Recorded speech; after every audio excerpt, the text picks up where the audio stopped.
but better than, other days. So we have to take our blessings where we can get them, right? We have been being bothered all day. As you guys know, if you're not new here, I always talk about how we go out to my children's place, to their homes where they stay with their fathers in the beginning of the month when we receive funding, and I drop off any little special little toys or whatever I can, food, crafts, whatever little thing I can drop off. So we took that walk from downtown and dropped them off some food, and we found somewhere, so it's 20 miles in a matter of 3 days, pushing the cart, Xavier mostly, but you guys know that we condensed. So I had a cart that was weighing like literally 300 pounds. He had a cart that was weighing like literally 300 pounds, and we combined them. Got rid of a bunch of shit, whatever. So I am not used to, and I really don't think it matters how much time passes, I'm never going to get used to not living with my children and being with them every day. It is the worst, like literally my worst nightmare.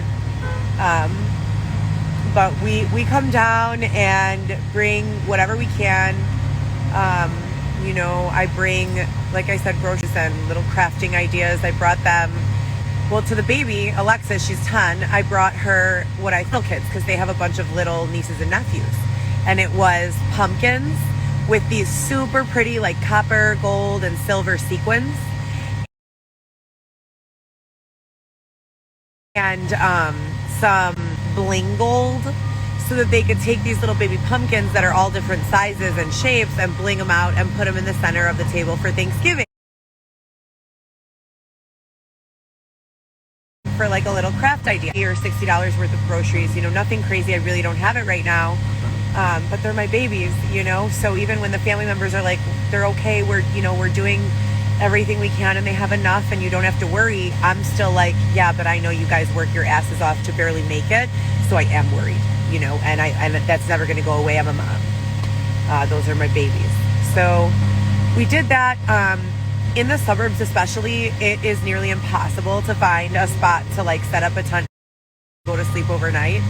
I have my little like spots where I've passed out narratives to officers in those areas. They know what's going on. They know that I'm respectful.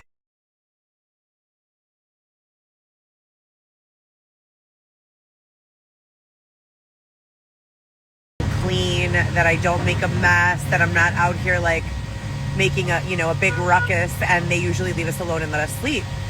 But that's not the case everywhere, and it's a lot of miles that we have to walk so that we can get to an area where it's not like that. So it's just start calling all of these areas and agencies where I have open or pending cases against other people. So since 2019, I've been being victimized randomly. Some of you know me from the show Lockup. Speaking of which, I just emailed Alan Madison today regarding all of these issues, because maybe he can help. I don't know what's going on in New York, right? So we'll see what he says, but it's just scary because I don't know who's to blame. A lot of the cast members from Love After Lockup have died unexpectedly, mysteriously, and it's just fucked up. These people are voiceless, and we don't know what's going on. Now, with my specific set of circumstances, I've never been a victim of any sort of violent crime in my life prior to 2019. So, it's going to be the same thing, my love, until I receive justice. Someone said in the comments, it's the same thing every time. You're right. You know why? Because I'm not going to let it go. Because I'm not going to rest on my morals. Because I'm not going to just give up on being a mother. Because I'm not going to allow myself to be killed out here in the street without putting up a fucking decent and fair fight. Okay? So if you don't like it, feel free to exit, and see you later. But for anyone who does care, we finally found a place to post up. And this is my 12th month sleeping in a tent consecutively. 8 months consecutive and 4 months from 4 months of last year, or 3 months of last year, when we were taking that road trip to the Pacific Ocean. Who was here for that? We took a road trip to the Pacific Ocean walking and never made it. We only made it to Cleveland or something, Iowa or Ohio or some shit like that, and then took the Greyhound home. Unbelievable. Anyways, back to the point. I'm 26 weeks pregnant. We get to a place where we can set up the tent. It's like a place where I know is like zoned to set up the tent. It has electricity. We can charge our phones. Like, woo, we are winning, right? I called the state's attorney's office on Friday of last week, and I asked them, because I've been trying to ask them, if you get stabbed, bludgeoned, beaten, robbed, all this shit, why is there no one, following up on these cases? And why is no one in contact with me? I've had the same number this entire time. As my entire audience knows, it rings incessantly with people who want to threaten me, right? Those calls go through no problem. Why would the state's attorney's office have a problem getting a hold of me? You know what I mean?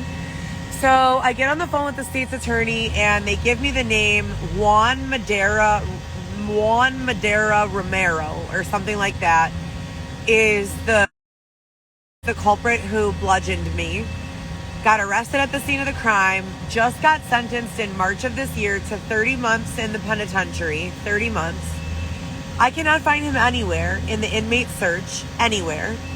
I was not informed of the court date, nor was I offered any victim services or assistance of any kind. And I had to spend 5 days in the hospital.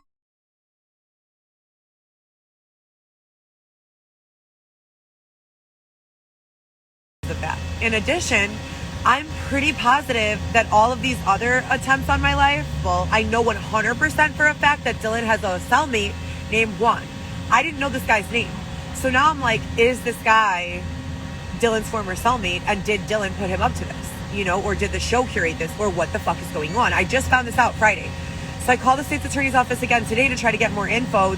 This lady, she sounded so dumb.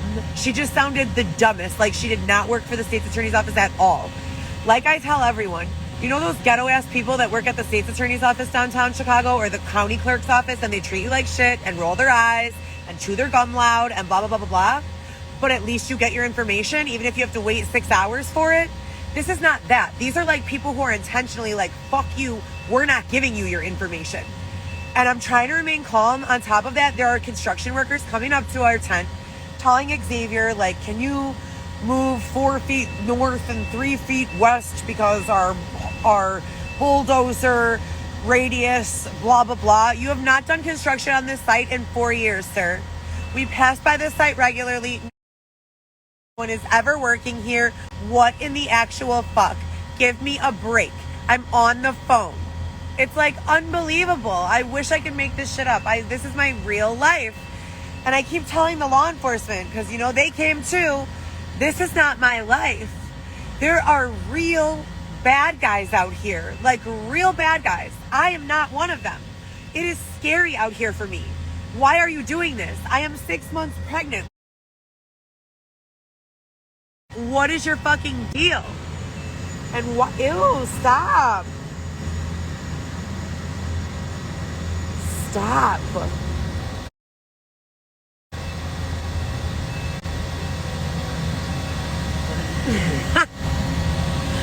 Okay, anyways, that's the update. I went to the hospital yesterday with those orders from Dr. Jenkins. First of all, I never started the iron and the Tylenol or aspirin that she ordered me. It's contraindicated. If it's not contraindicated, it's definitely not indicated for any disease that I've got. I don't know what the fuck that was for. I take prenatal vitamins and that's it. What are you talking about? So I took her orders, her lab orders, to First Community and Northwestern, and both of them said we cannot draw these labs. One of them is a vaginal swab, and the other one is a strep throat test. What the fuck is this shit? And I'm okay, thanks, I'll take them back to her. What the fuck? I called DHS and Molina, and they're all you're strapped in to your current health insurance policy and you're not allowed out, and that's a forever thing. Whoa, what the fuck is this? Okay, well then can you find doctors in this policy that can manage my pregnancy before I give birth? Because I'm due to give labor in 3 months, go into labor in 3 months. What the fuck is gonna happen when I literally go into labor and all this fucking chaos is still going on? mattresses only. But unfortunately, this is what the fuck is going on around me. I cannot say it's my life. I've never been involved in anything like this. I have no fucking clue what is going on. I swear to God, dude, it is the scariest.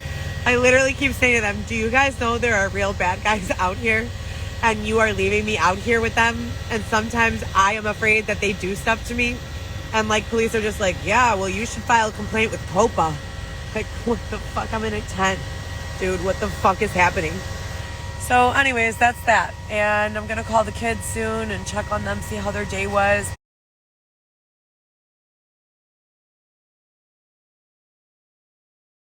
Because that's literally what I live for now. Just knowing that they're okay and how was their day. Otherwise, I started having tremendous amounts of anxiety and being so worried when everything is probably okay, hopefully. Anyone wants to sponsor a photo shoot? Did you guys see my bio little reel that I posted? Did you like it? Just a couple of my favorite projects, but not all of them. Just like 6 or 7 of them. But I have hundreds of campaigns that I've curated myself, done my own hair for, done my makeup for, styled myself for, and even used a timer to do a photo shoot with. So I want to continue doing that, even if it's not profitable yet. It's the only thing like keeping me from like wanting to die. Well, that and the kids, and like being able to bring them, you know, little groceries and know that they're okay, and like, you know, of course, Xavier for not letting me die on the street alone and be murdered and raped, and everyone else who's helped that I don't know how to name or know names for. Yeah. So if anyone wants to sponsor any food or photo shoots right now, I'm not dying. I have a couple of hundred for groceries, so I'm eating. For anyone can usually donate on a regular basis. I am okay right now. Thank you so much. If anyone has any surplus and they want to give me $100 for a photo shoot, that would be so amazing.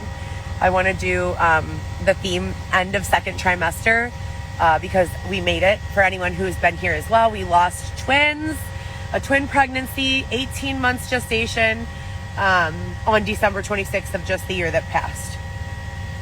So we made it past that time, and next week marks the beginning of the last week of the second trimester. And I would love to curate some sort of really cool, eccentric photo shoot, you know, to remember this time. So Cash App only for that, please. $, which is called the cash tag for any one of you who don't know what that's called. The $sign on Cash App is called your cash tag. And then after the $sign, you write cash tag and then your name. That's your whole entire cash tag, the whole thing collectively. $sign and then whatever your name is. So that cash tag is Heather, my first name, like weather but with an H. Go Pro Solo. No spaces. And thank you so much.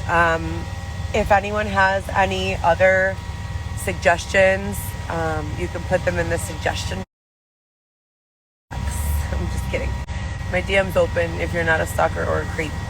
You guys have a great day.